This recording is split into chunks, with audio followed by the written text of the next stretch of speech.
Swayam Prabha. Digital India. Educated India.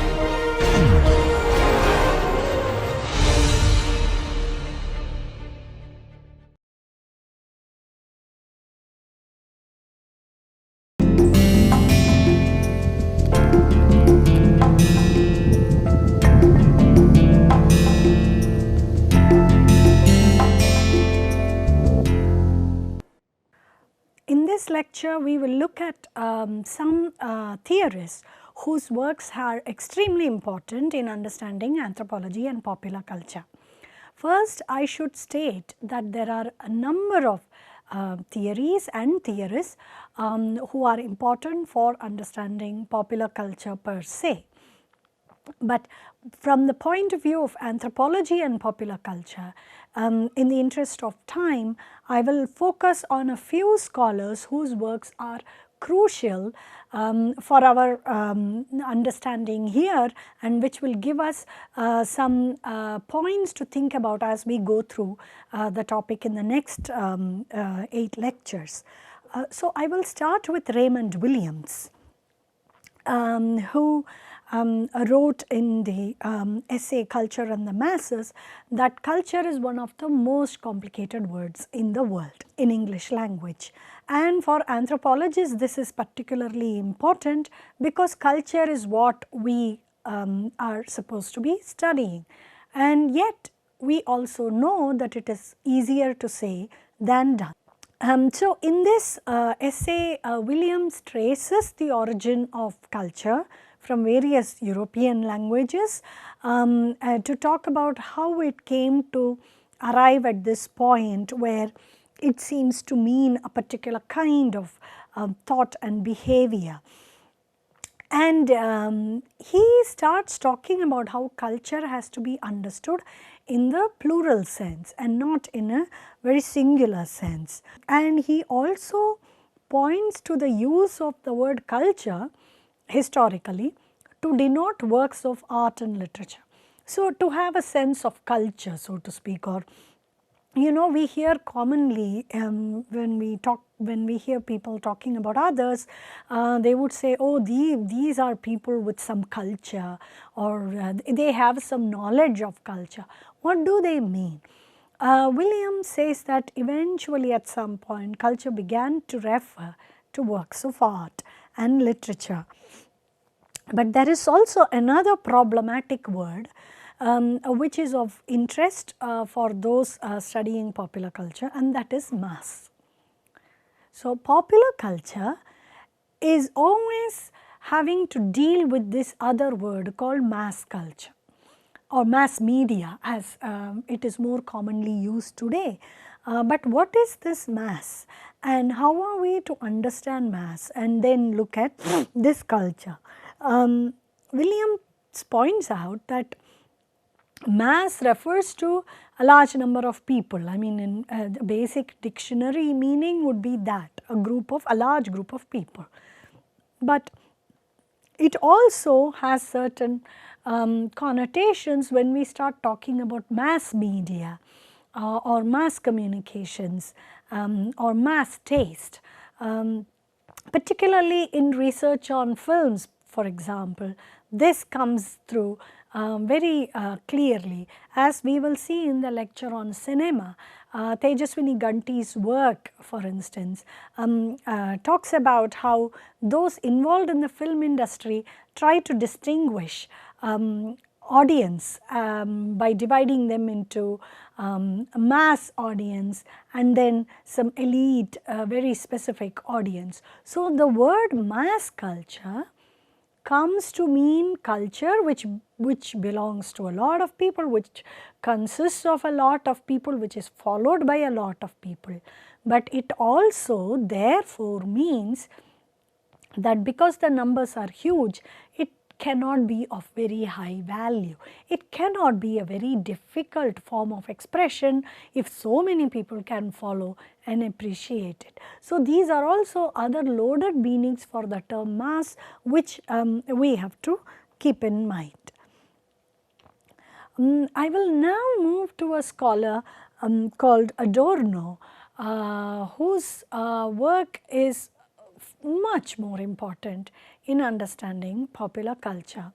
Adorno, in his work on the culture industry reconsidered, talks about how he originally actually wanted to use the word mass culture. So, Adorno is a German philosopher who, along with Horkheimer, wrote about the culture industry way back in 1947 in their book called The Dialectic of Enlightenment. And Adorno and Horkheimer will all be slated into what is now called the Frankfurt School in cultural studies and mass communications and any studies of media. He would belong to the Frankfurt School, and the Frankfurt School was extremely critical of this culture industry. They saw this culture industry as being a very hegemonic force. So, here in this essay, Adorno traces the origin of popular culture, or the popularity and the sort of coming of a culture industry from the time of popular fiction. In the 17th and 18th century, for example, works by authors like Jane Austen and Charles Dickens had become very popular. People were purchasing these magazines, particularly Charles Dickens novels initially came in serialized form. So, people would go and buy these magazines in order to find out what is happening next, and that Adorno believes starts the beginning, or that is the beginning of the culture industry. And he distinguishes the culture industry from popular art. For him, culture industry is not about art, because he believes that art is something which comes from the people. It is a much more organic thing, whereas this industry is a more of a hegemonic structure.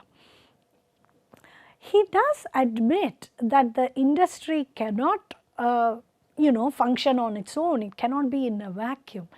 It has to produce things which the masses or the people would want. He calls them masses. So, culture industry's success partly is also because it is able to respond to this want or desire. But for him, the problem comes because he believes that culture industry is singularly focused on profits. Because once cultural forms become a commodity, like a story becomes a commodity and people are buying it, then there comes an industry, and then profit will be the motive. And this process is aided by technology. So, technology is a major requirement for a hegemonic culture industry to exist, because then it can mass produce these objects of art, which then no longer become art but become commodities. And once they become commodities, they lose their autonomy. They lose the reason for being there. They are just part of a standardized genre. For instance, Adorno mentions Western films. Now, Western is a genre in English films produced in United States, which are focused on what used to be what is known as the, or called as, the Wild West. All these people going out towards the West, exploring new territories, so largely focusing on these men called cowboys. So, who are identified or signified with a particular kind of attire, with a big hat, which is then called a cowboy hat, and with particular kind of behavior and ways of doing things. A very famous Hollywood star, John Wayne, for example, is associated with a lot of Western films. So, Adorno takes the Western as an example to show how it is a standardized thing. Most Western films consist of the same signifiers. I mean, they have to have these few things in order to be called a Western. What we now call as a formula. Masala film, there is a lot of literature on cinema from India by people like Rachel Dwyer and others, where the masala film is deconstructed and talked about, but everyone understands that certain ingredients have to be present in order to make it qualify for that tag of a masala film, and these ingredients, if you like, are standardized. So they are just there in every Western film. In fact, Adorno also uses the word formula. Increasingly, we know that when people are critiquing movies particularly, they talk about formulaic films and independent films and all that. So an independent film is a film which does not stick to a formula, whereas most movies which subscribe to that formula are then called formulaic films. So this formula is propagated by the industry, whose eye is on the profits. This is Adorno's argument. So instead of giving every artist autonomy with their product, what the industry does is selectively award and reward people who then become, if they are from the film industry, they will then become stars, heartthrobs, so these particulars will then, for Adorno, they signify the fact that this industry does not necessarily value art or autonomy of it, and nor does this industry value technique. So he argues that for the culture industry, technique means about producing and distributing, not necessarily creativity. So he also looks at culture industry as this behemoth which is devoid of creativity, which is devoid of any organic function, whose sole purpose is to make profit and is somehow able to have a hegemonic control over the masses, and thus goes Adorno's theory. While Adorno is recognizing that at the end of the day people know what they are doing, they know what they are getting when they go to a movie, they know what they are getting when they are watching television, they know what they are listening to when they hear the radio. So, if they are able to get some satisfaction, which is why they are doing what they are doing. So, he understands that. But then he counters it by saying that what culture industry has done is actually create more individualization. As an example, he cites taverns as places which are no longer popular because people are no longer gathering in taverns, people are gathering in cinema halls or watching television in their homes or whatever. So this is how he sees the culture industry as being a big problem, because he believes, he does not use that term individualization, but he believes that it kind of makes people become more self-centered, more conscious of their own pleasures rather than a sort of larger community kind of pleasure. He also thinks that artists or individuals will not be allowed to become autonomous persons. They will have to do what the industry demands. And here we can think of examples again from the world of media, where writers, for example, would often say, actors may not necessarily say that, but writers would say that they are not being allowed to write what they want.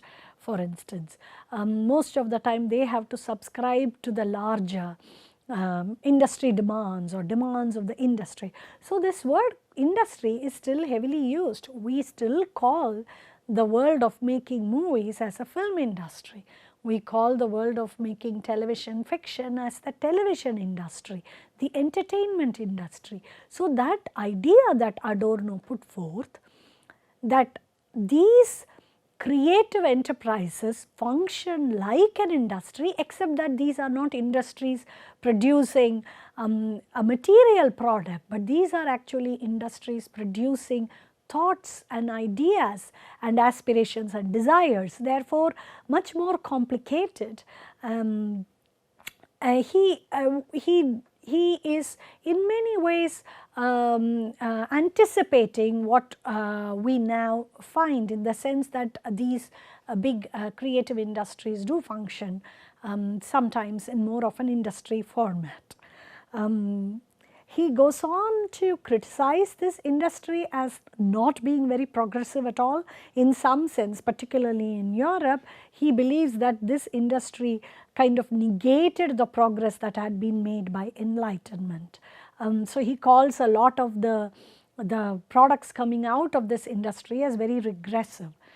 Again, one can think of parallels to comments that we hear even today about, particularly with television, that a lot of television programs are very regressive.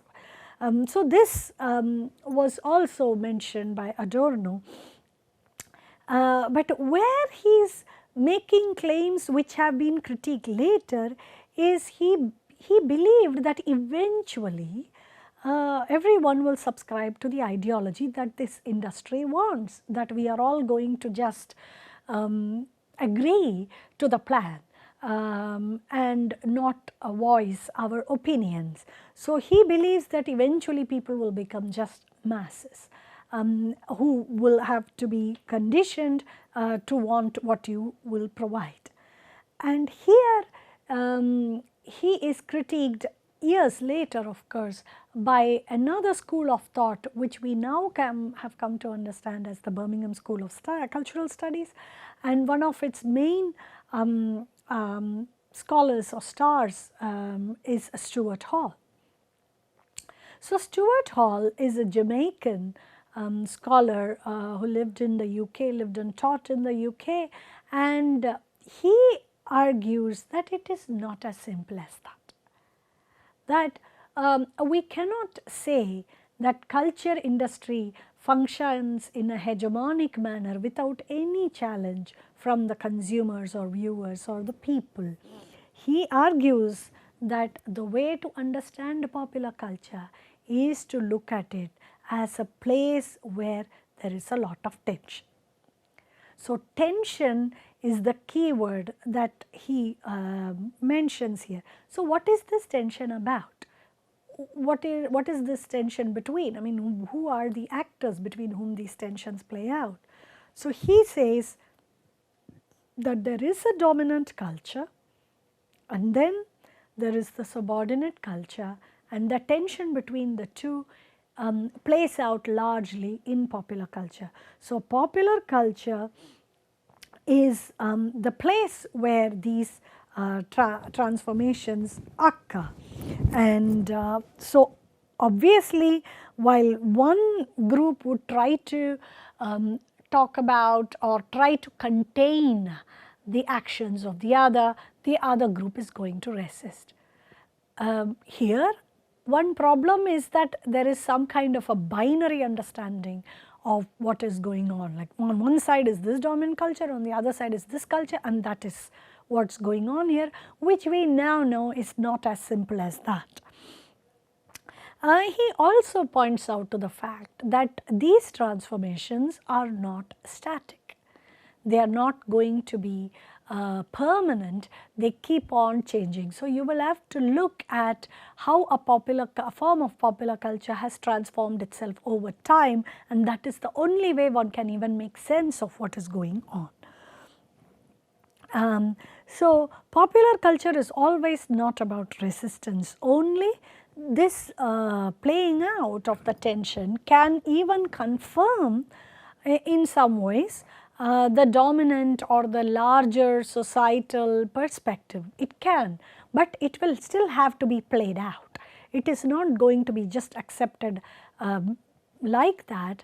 And here he makes a very important point which is often quoted and which is very important for students of anthropology as well. Hall says people are not, quote, cultural dopes. He says the people are not just sitting there without using their brain or intellect, simply consuming whatever is being thrown at them, whether it is movies or television or clothing or any other form of popular culture. He says that is not the case at all. People are not passive, they are not living in some bubble of false consciousness. He says that this tension between domination and subordination is very essential for the creation of popular culture. If there was no tension at all, there would be no popular culture, is his argument. So, it is this tension which creates popular culture, and it is this tension which is also providing then challenges for popular culture forms to overcome. And another thing that he cautions, and this is also very important for students of anthropology, is this desire to seek original culture, traditional culture, authentic culture. Where is authenticity? What is the authentic form of culture? How do we know that this is the authentic form and nothing else can come close to it? He asserts, and I quote, that there is no whole, authentic, autonomous popular culture out there beyond this push and pull that he says between domination and subjugation. So, there is not a particular authentic culture waiting out there to be discovered by the anthropologist or anybody else.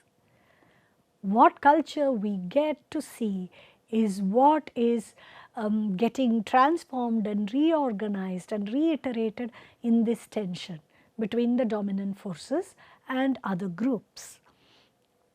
So, he says there is no need to assume that popular culture will just surrender itself meekly to the powers of the industry, or that it will be all about resistance, that is the only lens through which we can look at popular culture. Neither of it is the case. So, he says we do not have to worry too much. People know what they are seeing, and they can see how they are represented or represented, as some scholars would argue, and they can respond as well. So, people are obviously not cultural dopes just sitting there in front of the television without thinking. He does not dismiss the possibility of manipulation by the culture industry. What Adorno feared is happening. Hall acknowledges that that might happen, but people will also not examine it at all. That is also not going to happen. People are going to look at what is going on, what is being presented, and they may very well reject some portrayals that they do not think are presented in a manner that they see fit. Now, it can be from the perspective of gender, it can be from the perspective of race, it can be from the perspective of class, but eventually the people, audience, viewers, consumers will be able to, will be and do respond, he is saying.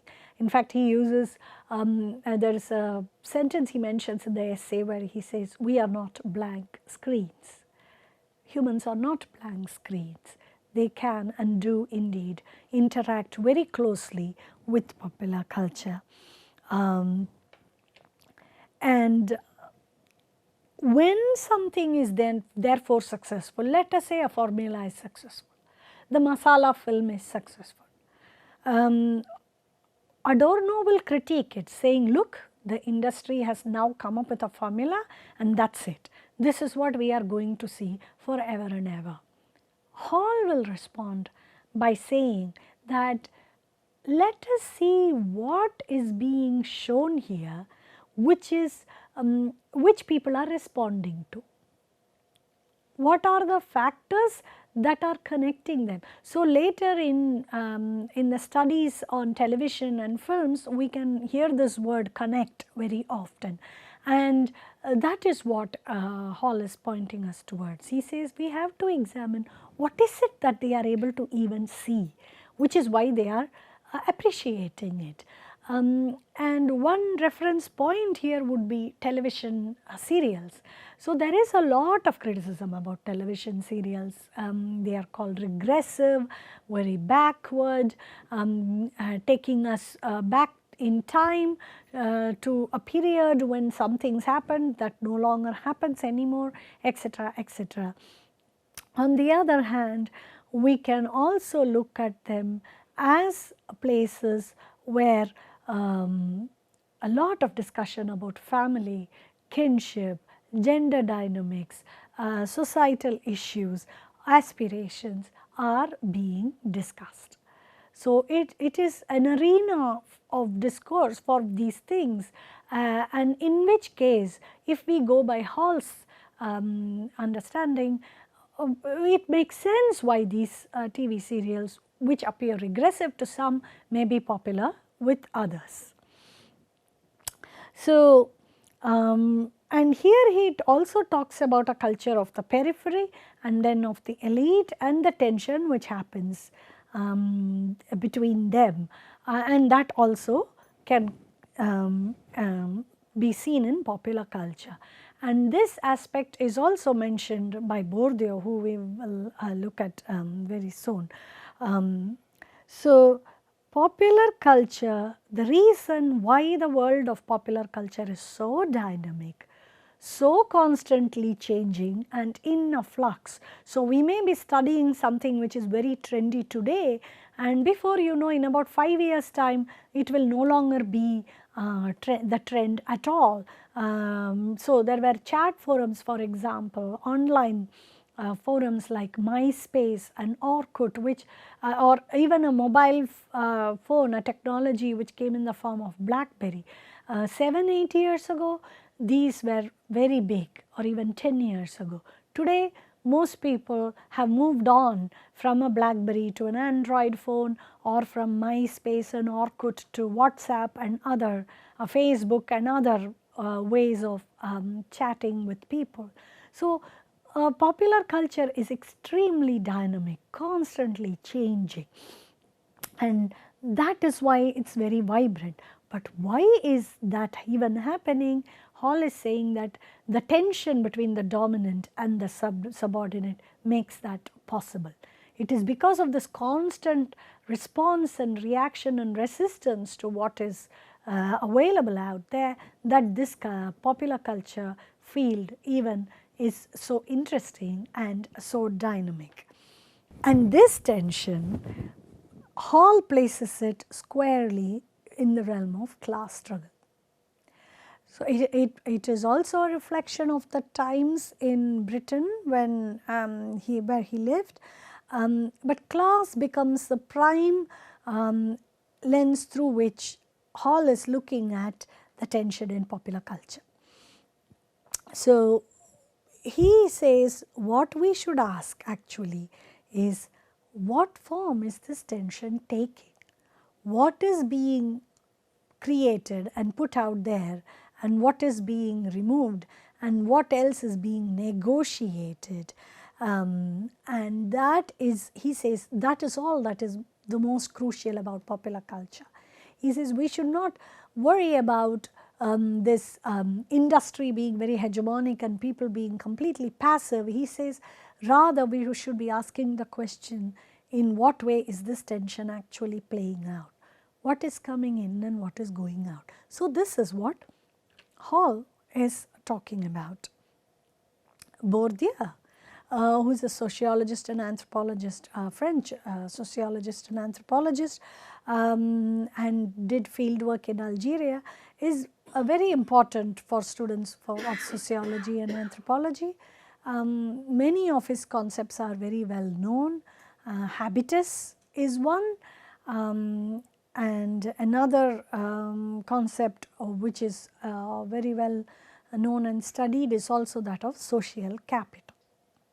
So, what is Bourdieu saying that would be of interest to us in looking at anthropology and popular culture? Let us look at his work called Distinction, a Social Critique of the Judgment of Taste, which was published in 1984. Here, Bourdieu is not talking about popular culture as much as he is talking about cultural goods. And he says that taste, he is talking about this notion of taste as being very fundamental in understanding upward mobility and the kind of capital that would be required for upward mobility. So, basically he says that taste is a marker of class. So, one thing that we understand is for scholars coming from Europe, Adorno, Stuart Hall and Bourdieu, class becomes a very important analytic through which they can look at society. So, Bourdieu says that there is a hierarchy of arts that people just have in their minds, and he says this corresponds to a hierarchy of consumers. And what is this hierarchy of consumers? The class structure. So, the working class and the middle class and so on. So, for art appreciation, for instance, we can only appreciate it, he argues, if we know about it. If you do not know about this art form at all, or you have never been exposed, can you appreciate it at all? And if you cannot, then in the European societal structure, you will be slotted into a particular class. Yeah. So, this taste allows for a lot of classifications of class and caste, not caste in Europe, particularly class, but we can imagine various ways in which taste can be used as an analytical tool to look at social hierarchy. So, how did Bourdieu arrive at this notion of taste? So, in this was a survey that he conducted in 1963 and 1967 and 68 amongst 1217 people, and what he was trying to look at was what he calls cultural disposition, which is taste, people's interest in songs and music and painting and literature and things like that, and two factors that he is focused on: educational qualification and social origin, as he calls it, what we would say in India as family background maybe. So, these respondents, these 1200 people were asked to identify compositions by various Western classical music composers. So, depending on their choice, he then goes and looks at whether there is any correlation between their educational background, their so place of origin and their taste in music, as just one example. He also does this with paintings, with what is your favorite radio station, for example, or do you own a record player, what kind of records have you collected, do you go to museums, do you go to art galleries. So, all of these things which are considered as cultural goods. So, this is what he is calling as cultural goods. And what he found was that there was correlation between educational qualification or place of origin and the kind of music, art and literature they appreciated. There is also a bit of a complication there with age. So, irrespective of education, people of a certain age seem to like a certain kind of music, which we know, which is borne out in anecdotal evidence here as well. What is classified in French society, in European society, as light music. What is light music?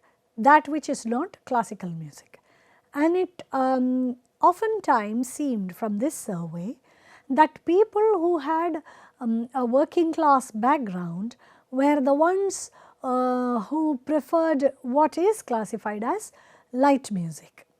The question, of course, we have to ask is, who is doing this classification? I mean, is there some kind of a definite opinion about what is classical, what is light? We can have classical within light, if you think about it, and also light within classical as well. These boundaries in music are not so firm as Bourdieu makes it out to be, or for that matter in any art form. But also, movies which are not seen as exactly quote unquote high culture in Europe at the time, turns out that a lot of people who were watching movies were people from the upper classes. The working class did not have time for the movies. Also, people who lived in villages did not go to the movies so often as people who lived in cities like Paris, where there are more movie halls and therefore they can go. So, one of the arguments he was trying to make is that education plays a huge role, the school education, and also the kinds of things one is exposed to in education. So, and this goes a long way in determining social mobility and social capital. So, these were some of the broad kind of ideas that Bourdieu came up with in this survey, which fits into the discussions about popular culture. The mass taste and the sort of elite taste, and who will understand which kind of film and all that stuff. Bourdieu also goes on to talk about particularly one media form which he is very critical of, and that is television. In fact, he says that television poses a serious danger, he says, for all areas of cultural production, because he believes that television, because of its focus on audience ratings and large audience and reach and things like that, he feels that the medium does not allow for a critical discourse to happen. So, the means of production are heavily controlled. I mean, it is like an industry for him, the kind of industry that Adorno talks about. Television is focused on speed. So, information has to be delivered fast. Information, one has to also get ratings in this delivery. So, what television does, Bourdieu says, is hiding by showing. So, you actually show something, but you do not show it enough so that people can know more, but actually you can hide a lot by showing very little. And also there is a lot of focus on drama. And he also talks about the images that are shown on television and the focus on reality that these images have to get. And also the kind of false representations that he sees television usually does. So, Bourdieu is very critical of this medium of television, which he believes is not giving people as much agency as they should have, whereas Stuart Hall is very clear that people have agency. He uses that word in his work, saying there is agency. Similar to Hall is John Fiske, who also talks about popular culture as subordinate culture. So, in his introduction to the book Understanding Popular Culture, he says we have to focus on what people do with what is available to them and not worry about what is popular culture. I mean, what is it that is going on, because he says if there is a dominant system, then that system is going to prevent people from getting access to many things. In that case, what do these people do with what is available to them? That is what we should focus on. He says we should not focus on what they are using, but how they are using it. And though he agrees with Adorno in that it is a power struggle, he is more in line with Hall in saying that ordinary people are not going to be defeated so easily. He particularly looks at genes. He starts that essay by looking at genes, the blue jeans that everyone wears, to look at how there are generic genes and then there are designer genes, and how popular culture has played a significant role in making these categories come into being. So, first the working class appropriates it, and then before one knows it is worn by everyone, and yet there is a way in which the elite redefine what genes means to them.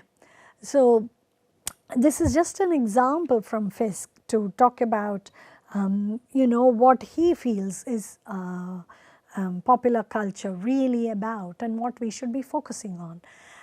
Another example he mentions is about how women have always struggled with patriarchy, but have still been able to maneuver their way around it. And instead of celebrating, he says, to give a very simple descriptive explanation about popular culture and to just celebrate it because it is there is not exactly satisfying. It is not going to tell us a lot. He says instead we can focus on how within those structural constraints a form of popular culture shows possibilities for some progressive ideas to come through. And now I will move to a scholar like Bourdieu, more closely attuned, close to anthropology, who has been of immense importance for our understanding of popular culture, and that is Appadurai. Arjun Appadurai, who wrote on many topics, but particularly in his work called Modernity at Large, he talks about 5 kind of scapes that are essential for us to understand this globalized world. He starts by saying that electronic media, 2 things, electronic media. So, Appadurai's approach to popular culture is not all forms of popular culture. He is talking about very particular form of popular culture, that which has been affected more by electronic media. So, radio, television, cinema. And another thing which causes rupture, he says, is mass migration of people. So, modernity as we understand it is deeply impacted by these 2 disruptions. Now with digital media we can only imagine how far these disruptions can go, and he says that media forms allow for modernity to become vernacular globalization through what he calls micro narratives. So, what does he mean by vernacular globalization? He says even though these electronic media forms are so dominant and pervasive and global, they can also in some ways give rise to very specific responses which are localized, and that is what he calls vernacular. And that of course anthropologists are more suited to look at because of their focus on microstructures, micro narratives. So, he says what has happened now? What has this electronic media done that is so disruptive? He says one is by making imagination possible for everyone everywhere. Now, in pre-modern or even in the modern world, there were many forms of art that were not accessible to everyone. We should remember that access to music, access to literature, in fact that would be a critique of Bourdieu's survey, where you know, I mean the survey bears out this problem, but also one should not start with the assumption that everyone has equal access to all forms of art and popular culture. So, given that people didn't, what globalization facilitates is it is now possible for everyone to have access to these media forms. This Appadurai said in 1996, and in 2019 we can see how, say, smartphone technology makes this accessible to as many people as possible, more than before. And second is, he says the one problem of this spread will be that commodification. He says while imagination is very crucial for globalization to be effective, he says commodification will put spokes in that wheel. However, he says even so, people still have a lot of agency and derive pleasure from engaging with media forms that cannot be completely curtailed. And so, media forms should not be seen only as escape, because escape is a constantly invoked notion in understanding of media forms. He says no, it can also give rise to some real action wherever possible. And it can also bring people together.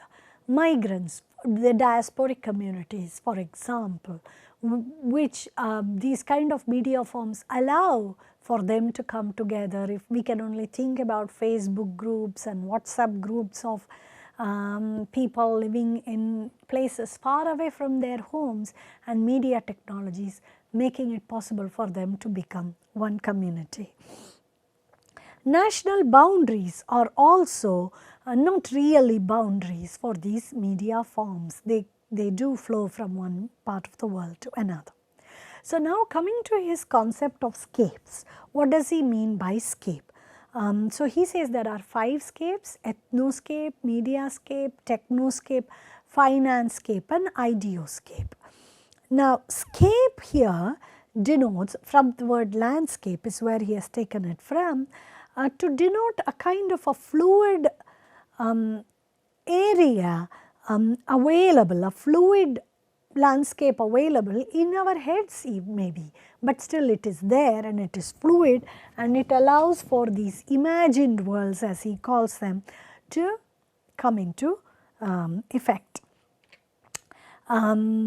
So, technology might homogenize the kind of media images that filter through boundaries to different parts of the world, but how these images and narratives will be consumed will be area specific, which is what he mentions as vernacular. So, it will be experienced very differently in different places, but images are very crucial. So, more and more the world gets globalized. Appadurai would suggest that images and narratives will become more important. Lastly, I just want to look at the role played by feminist theory, particularly in our understanding of popular culture and what anthropology can rely on if it is to look at popular culture. One is obviously the various waves of feminism and feminist theories and ideas that have come into anthropology as well. One can think about feminist anthropology from the 1980s, Henrietta Moore's work, Sherry Ortner's essay on how women are associated with nature, and nature is always considered of a lesser status than culture, which is supposed to be the men's realm. One can see parallels to that with popular culture, which is seen as of lesser status than elite culture or high culture. That is an important idea to take forward. We also have from the 80s and 90s as well, from linguistic anthropology and through work on a language, importance given to women's voice and also situated knowledge. So, in order to look at a form of culture, we will have to look at we have to situate it in the particular context, and this also becomes a very important point for us to understand. Another important thought which comes to us also that is very crucial, particularly for popular culture, is the gaze, the concept of the gaze. Now we have more and more work particularly on the female gaze, but lately also about the male, the male gaze, but lately also about the female gaze.